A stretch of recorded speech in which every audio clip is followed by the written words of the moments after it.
हाँ, तो प्रिय विद्यार्थियों नमस्कार। बेटा, इस वीडियो लेक्चर में हम क्लास 9th 7वां चैप्टर है त्रिभुज, उसकी प्रमेय है 7.6, उसे प्रूव करेंगे। और बेटा मैं जो प्रमेय है, प्रमेय की जो प्रॉब्लम है उनको मैं स्टेप बाय स्टेप क्लियर करा रहा हूँ। उम्मीद करता हूँ आप अच्छे से समझ रहे होंगे और आपसे आशा करता हूँ कि वीडियोज़ को ज़्यादा से ज़्यादा शेयर करें, अपने फ्रेंड सर्कल में शेयर करें और उनसे चैनल को सब्सक्राइब करने के लिए कहें और वीडियोज़ को लाइक करें। ठीक है, तो बेटा जो थ्योरम 7.6 है इसका कथन क्या है? कथन है, ये कह रहा है यदि किसी त्रिभुज की, एक त्रिभुज है कोई, उसकी दो भुजाएं असमान हैं। कोई त्रिभुज है जैसे ABC, उसकी दो भुजाएं असमान हैं, तो लंबी भुजा के सामने का जो सम्मुख कोण है वो बड़ा होगा। ठीक है, तो एक त्रिभुज ABC है जिसमें भुजा AB बड़ी है किससे? AC से। तो यहाँ दिया क्या है, इसका कथन क्या है? कथन कह रहा है यदि किसी त्रिभुज की दो भुजाएं असमान है, असमान मतलब दोनों छोटी बड़ी हैं, उनमें एक बड़ी है और एक छोटी है, तो जो बड़ी भुजा होगी उसके ठीक सामने का जो कोण होगा वो बड़ा होगा। ये प्रूव करना है। तो दिया क्या है, त्रिभुज ABC में AB जो भुजा है वो बड़ी है किससे बेटा? AC से।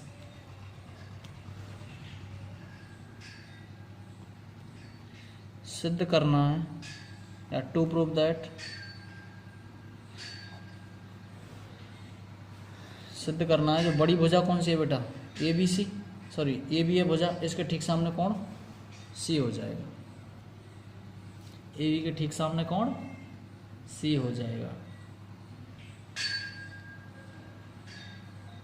और AC के ठीक सामने कौन? B हो जाएगा।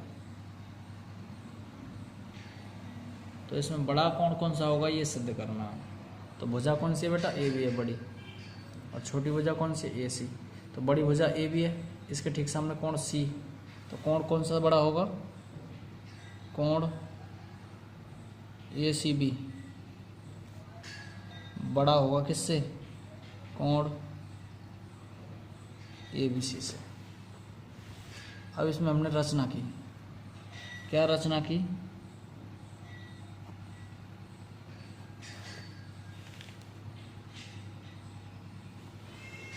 कि जो भुजा AB है इस पर कोई बिंदु D इस प्रकार लिया कि इस AC का जो मान है ना वो AD के बराबर है और CD को मिलाया। तो यहाँ लिखेंगे भुजा AB पर,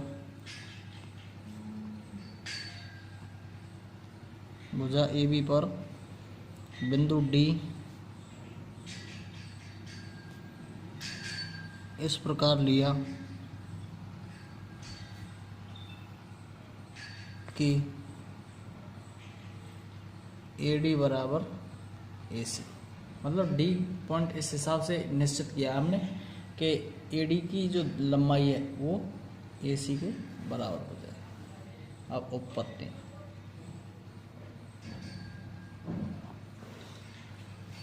त्रिभुज ADC में क्या मिल रहा है बेटा हमें? ADC में मिल रहा है AD बराबर AC, कहाँ से? रचना से। और प्रमेय 7.2 कराई है हमने, तो उसमें बताया था बेटा बराबर भुजाओं के सम्मुख कोण कैसे होते हैं? बराबर। तो या तब कोण ADC बराबर हो जाएगा कोण ACD के। ADC बराबर हो जाएगा ACD के। क्यों? क्योंकि बराबर भुजाओं के सम्मुख कोण बराबर होते हैं। बराबर भुजाओं के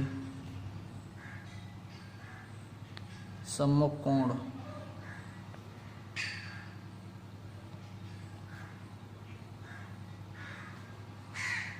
बराबर होते हैं। तो ADC बराबर हो गया ACD के। और हम यहाँ क्या देख रहे हैं, हम देख रहे हैं कि ये जो त्रिभुज है कौन सा, ADC, इस हिसाब से बन रहा है,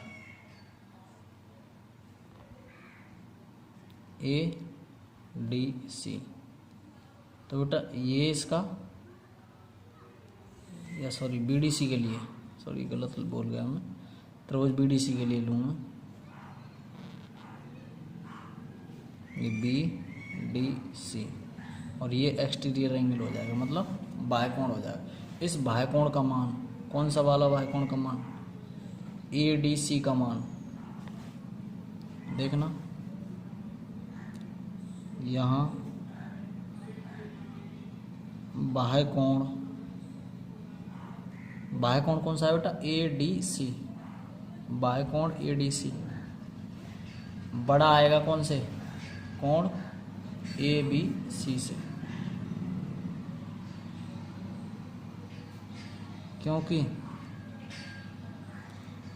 इतना जानते हैं, जैसे ये 7 दे दिया ये, और ये 3 दे दिया वैल्यू, और ये दे दी, तो फिर ये कितनी वैल्यू रही होगी, क्योंकि जो बाह्य कोण होता है बेटा, इसका जो मान होता है इसके अंतः अभिमुख कोणों के योग के बराबर होता है। तो कोण 7 का मान जो आएगा 3 प्लस ये कोण, इससे दे दी सपोज दैट x, तो 3 प्लस x बराबर कितना हो जाएगा 7, तो x बराबर कितना हो गया 7 माइनस 3, तो x बराबर कितना हो गया 4। क्लियर। तो ऐसे ही यहाँ बाह्य कोण कौन सा है बेटा, ये ADC, ये वाला जो कोण है ADC है, ये बड़ा रहेगा किससे, कोण DBC बोल रहे हैं इसे या कोण ABC बोल रहे हैं, दोनों एक ही बात है। क्यों, क्योंकि कोण B पे बन रहा है, तो ADC का मान ABC से बड़ा आएगा, क्योंकि यहाँ बता दिया है मैंने, बाह्य कोण का मान उसके अंतः अभिमुख कोणों के योग के बराबर होता है। क्लियर। तो इस ADC का मान ABC से बढ़ा जाएगा, लेकिन ADC का मान यहाँ मैंने प्रूव किया है, यहाँ से ADC का मान कितने के बराबर है, ACD के, तो मैं यहाँ लिख दूंगा ADC की जगह पर क्या लिख सकता हूँ मैं, ACD। तो ACD का मान क्या हो जाएगा, इस ACD का मान बड़ा हो जाएगा किससे, कोण ABC से। क्यों, क्योंकि कोण ADC का जो मान है वो बराबर है ACD। तो बेटा ADC बड़ा था यहाँ ABC से, ये ADC बड़ा था ABC से। क्लियर।